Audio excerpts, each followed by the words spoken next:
Assalamualaikum warahmatullahi wabarakatuh. Perkenalkan, saya Tian Hafwini, dosen di Program Studi Diploma 3 Teknik Mesin Politeknik Negeri Batam. Pada kesempatan kali ini, saya akan menjelaskan mata kuliah yang saya ampu, yaitu mata kuliah Technical English. Mata kuliah Technical English merupakan mata kuliah wajib bagi mahasiswa semester 2 di Program Studi D3 Teknik Mesin, di mana mata kuliah ini memiliki bobot 2 SKS. Secara umum, mata kuliah Technical English berfokus kepada keterampilan berkomunikasi, baik itu komunikasi lisan maupun komunikasi tulisan, yang berkaitan dengan situasi di tempat kerja. Adapun capaian pada mata kuliah ini, yaitu yang pertama, mahasiswa mampu menguasai kosakata yang bervariasi terkait dengan bidang teknik mesin, istilah-istilah teknis, dan juga mampu berkomunikasi secara lisan dan tulisan di dalam prosedur kerja rutin. Kemudian yang kedua, mahasiswa mampu memahami bahasa dan keterampilan yang berkaitan dengan penerapan pekerjaan dan perencanaan karir. Yang ketiga, mahasiswa mampu meningkatkan keterampilan menulis dan juga berbicara terkait dengan keselamatan kerja, keadaan darurat, dan juga laporan pekerjaan. Yang keempat, mahasiswa mampu meningkatkan keterampilan mendengarkan dan juga komunikasi dalam berbagai aksen global, termasuk diantaranya presentasi di depan rekan kerja dan juga atasan. Yang terakhir, mahasiswa mampu menafsirkan teks, diagram, dan meningkatkan keterampilan membaca dan menulis terkait dengan karir akademik dan juga profesional. Sistem pembelajaran yang digunakan pada mata kuliah ini adalah sistem pembelajaran hybrid, di mana pembelajaran tatap muka dan tatap maya dikombinasikan. Selain itu, penggunaan Learning Management System atau LMS dimanfaatkan sebagai platform untuk membuat dan mengumpulkan tugas, juga sebagai wadah tempat menyimpan materi perkuliahan. Untuk strategi pembelajaran, pada mata kuliah ini saya menerapkan 3 strategi pembelajaran, yaitu ceramah, penugasan terstruktur, dan juga pembelajaran mandiri. Metode ceramah digunakan dengan tujuan menanamkan konsep dasar pada topik yang sedang dibahas. Kemudian metode penugasan terstruktur dan juga pembelajaran mandiri dikemas dalam metode Project Based Learning ataupun PBL, di mana mahasiswa akan mengerjakan sebuah proyek di dalam kelompok, di mana proyek tersebut akan berkaitan dengan beberapa topik yang ada di dalam mata kuliah. Selanjutnya, dalam mata kuliah ini, metode evaluasi yang saya gunakan ada 4, yaitu tugas atau proyek, kemudian kuis, asesmen tengah semester, dan juga asesmen akhir semester. Bobot penilaian yang menyusun nilai akhir terdiri dari 20% tugas atau proyek, kemudian 20% kuis, 25% asesmen tengah semester, 25% asesmen akhir semester, dan juga 10% untuk soft skill. Di mana soft skill ini meliputi kedisiplinan mahasiswa dan juga partisipasi di dalam kelas. Nah, berikut ini akan saya tampilkan cuplikan kegiatan pengajaran pada mata kuliah Technical English yang saya ampu. Selamat menyaksikan. Assalamualaikum warahmatullahi wabarakatuh. Good afternoon, class.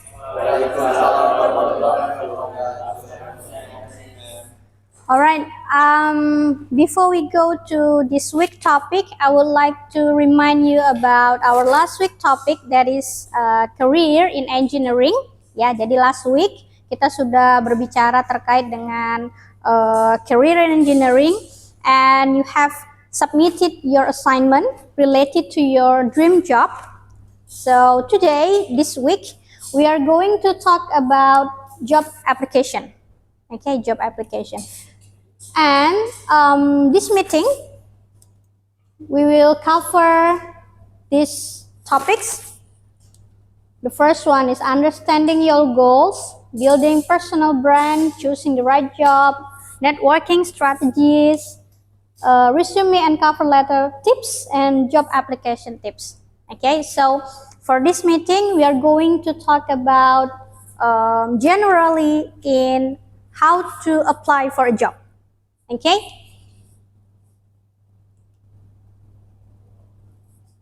So, when you want to apply for a job, what the first thing you want to do?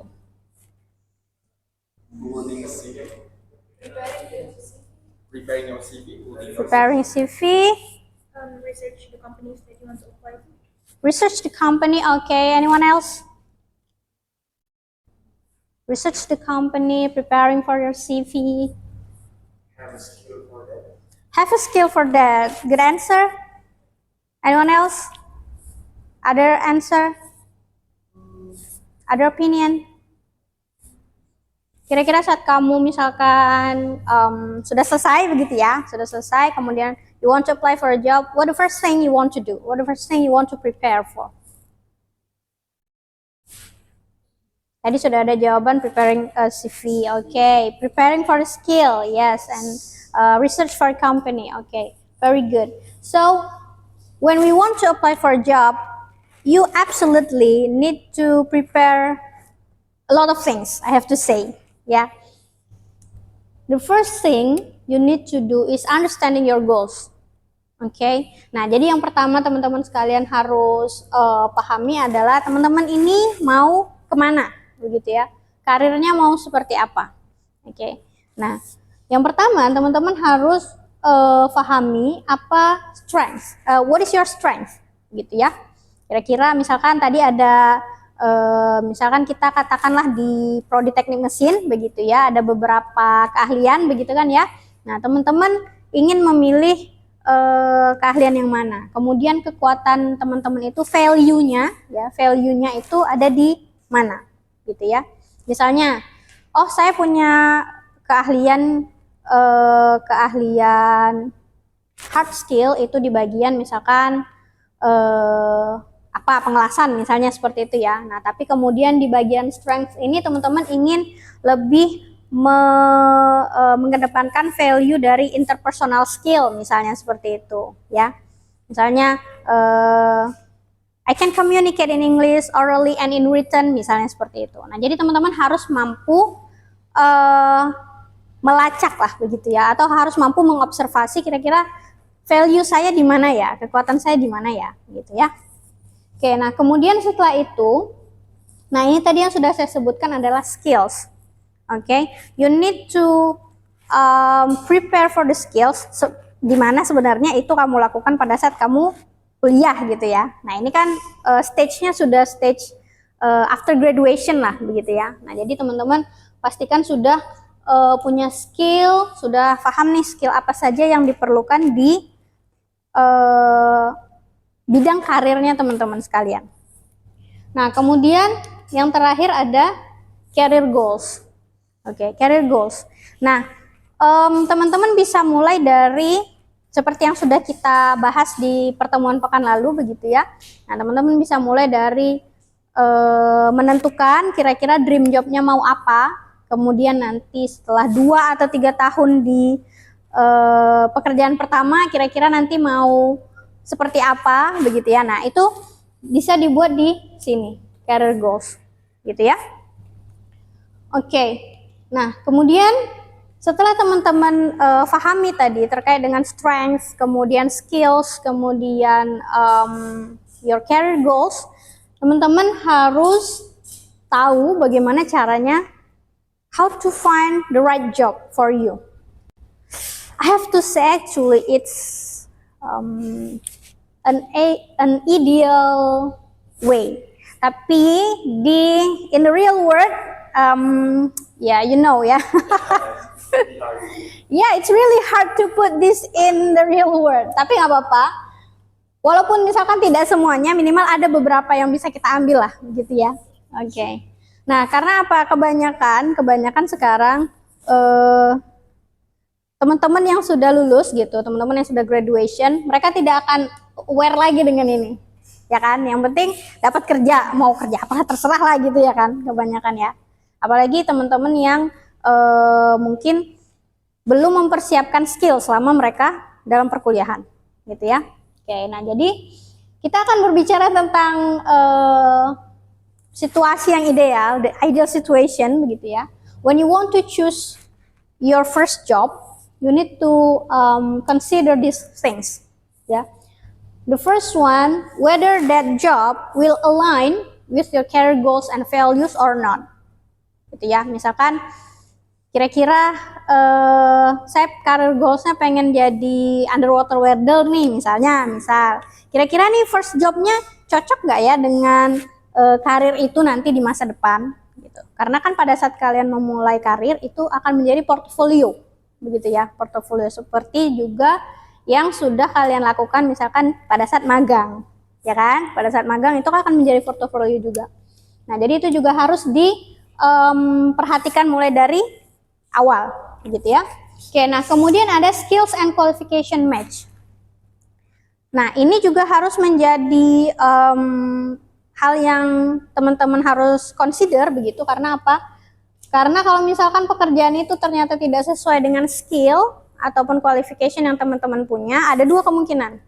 Yang pertama, teman-teman akan underqualified, ya, atau teman-teman akan merasa bahwa pekerjaan itu sangat membosankan sebab it's you have higher qualification more than the job offer, gitu ya. Jadi misalkan teman-teman lulus dari D3 Politeknik Mesin, begitu ya. Nah, kemudian nanti job offeringnya di bagian apa? Operator misalnya. Itu kan seharusnya tidak untuk lulusan diploma 3 ya, kalau operator misalnya ya, seperti itu. Nah, jadi harus diperhatikan juga skill dan qualification match. Kemudian work environment and culture. Nah, ini sangat relate ya dengan situasi sekarang di mana banyak isu yang mengatakan bahwa anak-anak Gen Z ini terlalu banyak pilihan gitu ya, nggak mau bekerja di lingkungan yang toksik lah, nggak mau bekerja di lingkungan yang under pressure lah, begitu ya. Nah, ini kan jadi isu ya sekarang. Padahal sebenarnya choosing the right work environment and culture is the right of the employee, gitu ya. Itu kan sebenarnya tidak hanya di Gen Z sih, sebenarnya itu human rights saja, ya, human rights saja. Nah, jadi ini harus dipastikan juga.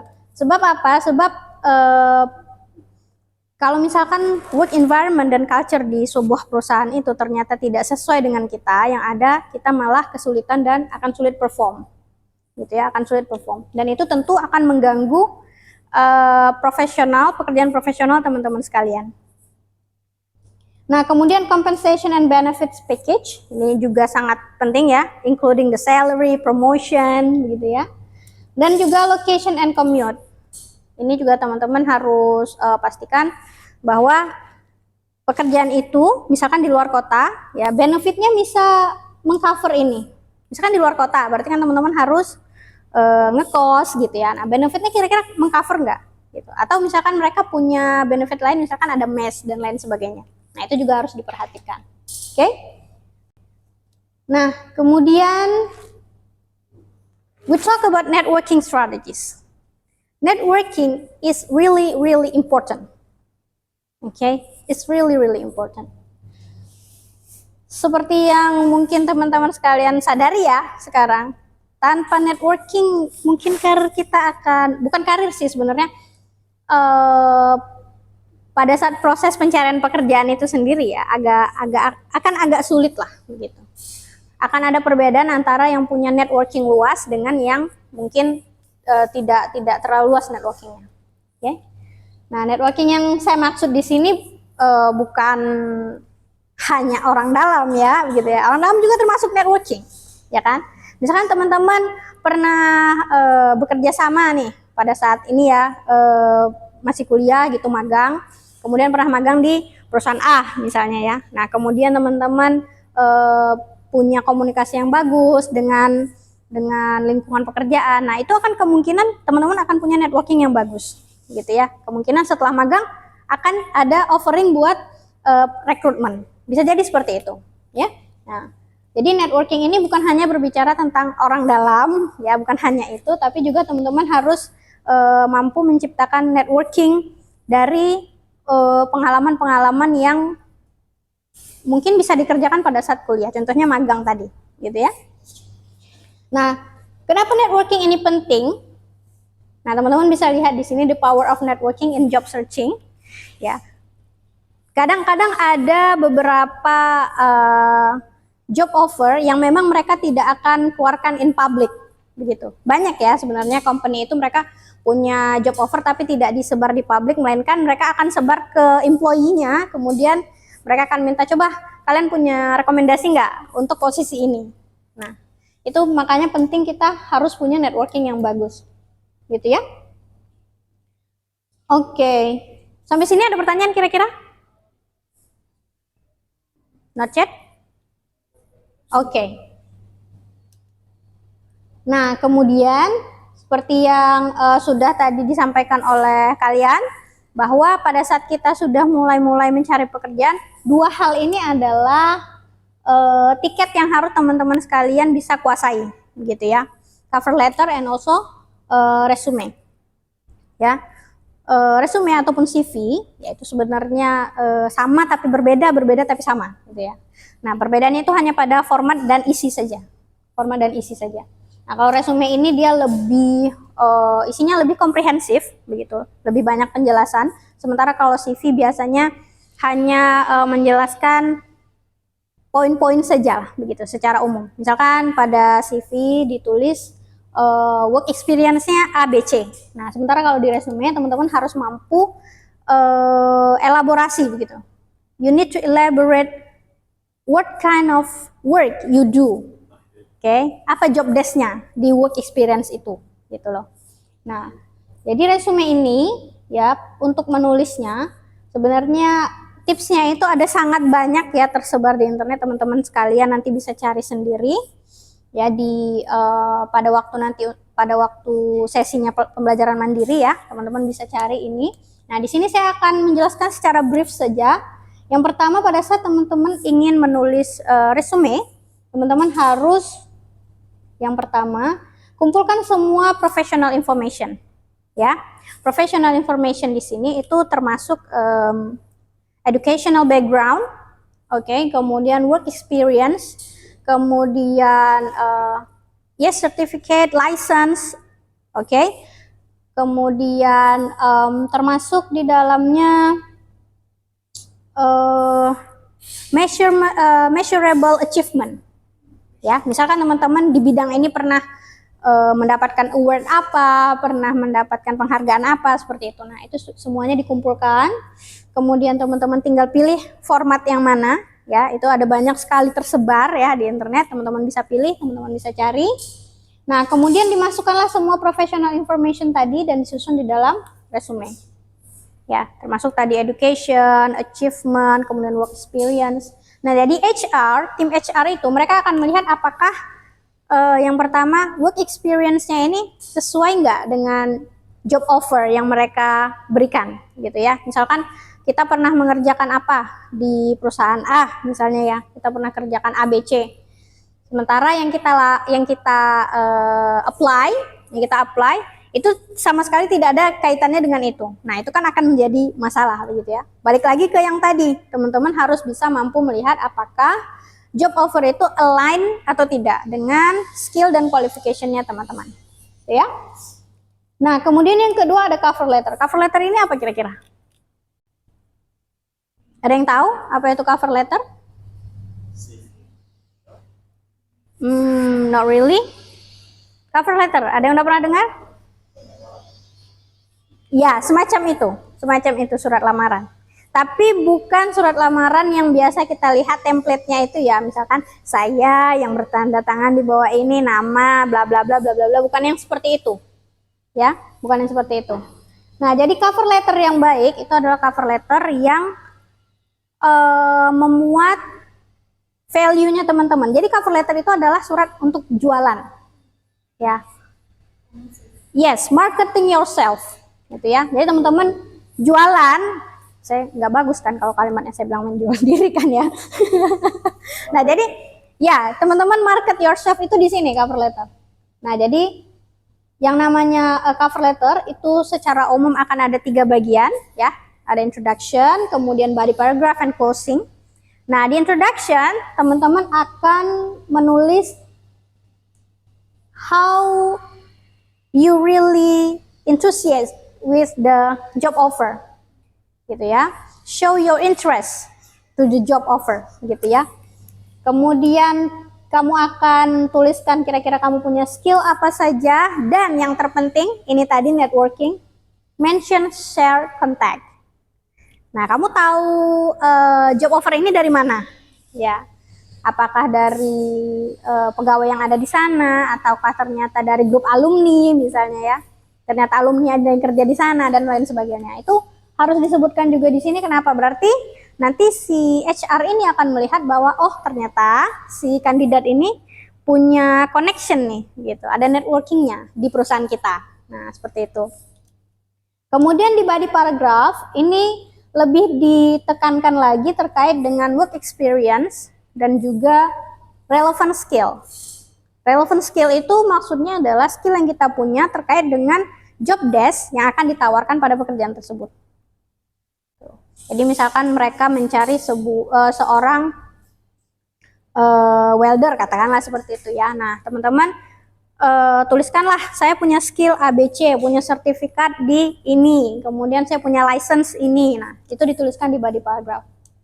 Nah kemudian closing, di closing itu seperti biasa teman-teman akan berterima kasih begitu ya kepada employer bahwa mereka memberikan kesempatan kita untuk apply, kemudian mereka mengconsider surat kita dan lain sebagainya. Dan juga you need to put a call to action sentences. Call to action ini apa? Artinya call to action ini teman-teman menunjukkan bahwa saya siap loh untuk dipanggil segera gitu ya. Saya menunggu nih surat balasannya gitu. Itu menunjukkan confidence bahwa teman-teman sangat sesuai, you are the best fit for the job. Gitu ya. Nah, jadi ini harus di include di dalam closing paragrafnya. Gitu ya. Oke, nah jadi setelah tadi resume dan juga cover letternya disiapkan, ini ada beberapa tips untuk applying for a job, ya. We have done the first one, customize the resume and also cover letter. Quantify your achievement, follow instructions and deadline. This is very important, ya. Karena kalau teman-teman sudah tidak lakukan ini sejak awal, teman-teman pasti akan dinilai tidak baik lah sejak awal gitu. Instruksi untuk application aja dia nggak bisa ngikutin. Gimana nanti untuk pekerjaan di dalam begitu ya. Nah kemudian show enthusiasm and positivity, research the company yang tadi, kemudian practice interviewing. Ya, kalau tadi teman-teman sudah tulis resume yang baik, kemudian cover letter yang compelling begitu. Yang terakhir lakukan practice interviewing. Jadi teman-teman melakukan latihan lah untuk interview. Nah untuk interview ini sebenarnya saya tidak terlalu paham ya kalau di bidang kita ini apakah interviewnya dalam bahasa Inggris atau dalam bahasa Indonesia. Tapi saya rasa itu biasanya terkait dengan pekerjaan yang ditawarkan lah. Kadang-kadang ada beberapa pekerjaan yang memang mengedepankan English communication ya, ada yang tidak perlu begitu ya. Nah jadi ini nanti akan tergantung dengan itu permintaannya ya. Oke, sampai di sini kira-kira ada pertanyaan? No? Yes. Are we allowed to include our social media when we have our personal branding? Like for an example, like this person likes to draw, this person likes to design, and she's applying for a job offer that requires a design professional in design stuff. Can we put our social media where we have our works there in our social media, like Facebook or Instagram, into our resume or into our cover letter? Thank you. Of course you can. Of course you can. Ya, jadi itu akan menjadi salah satu portofolio kamu ya. Nah, kan biasanya ya, baik misalkan biasanya sih kebanyakan seperti itu, teman-teman yang punya interest ataupun yang punya profesional di bidang desain, mereka kan punya portofolio biasanya di sosial media. Ya, baik itu mungkin di Instagram ataupun di Pinterest ataupun yang lain-lain itu. Nah, jadi silakan dimasukkan saja di CV-nya. Gitu ya. Jadi dan yang saya tahu kebanyakan juga company mereka juga akan minta sosial media, informasi sosial media teman-teman. Selain untuk melihat itu tadi portofolio, itu juga bisa melihat your personality. Ya, gitu, personality. Makanya kebanyakan sekarang teman-teman yang masih muda ini mereka akan punya sosial media yang normal begitu ya. Ya, dan kemudian punya second account misalnya ya, begitu ya, untuk yang fungsinya adalah menunjukkan personality yang lebih calm misalnya, yang lebih bagus sesuai dengan pekerjaan, begitulah kira-kira. Jadi boleh-boleh saja. Oke. Ada lagi kira-kira pertanyaan? No? Oke. Nah, kalau tadi kita sudah mempersiapkan CV, resume, dan juga kita sudah memperhatikan terkait dengan choosing the right job. Nah, selanjutnya kita akan masuk ke practicing interviewing. Practice interviewing. Oke, nah jadi practice interviewing ini akan kita bahas di pertemuan pekan depan. Ya, pertemuan pekan depan. Nah, jadi untuk pertemuan pekan ini silakan nanti akan ada penugasan. Ya, teman-teman bisa cek di learningnya masing-masing. Ya, akan ada penugasan terkait dengan how to write the CV and resume. How to write a compelling CV and resume. Gitu ya. Oke. Kira-kira ada pertanyaan lagi?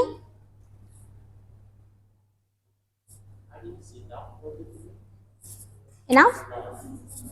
Oke. That's all for today's meeting. Ya. Terima kasih atas kehadiran dan juga partisipasi teman-teman sekalian. Kita cukupkan meeting pada hari ini. Assalamualaikum warahmatullahi wabarakatuh. Good afternoon, class.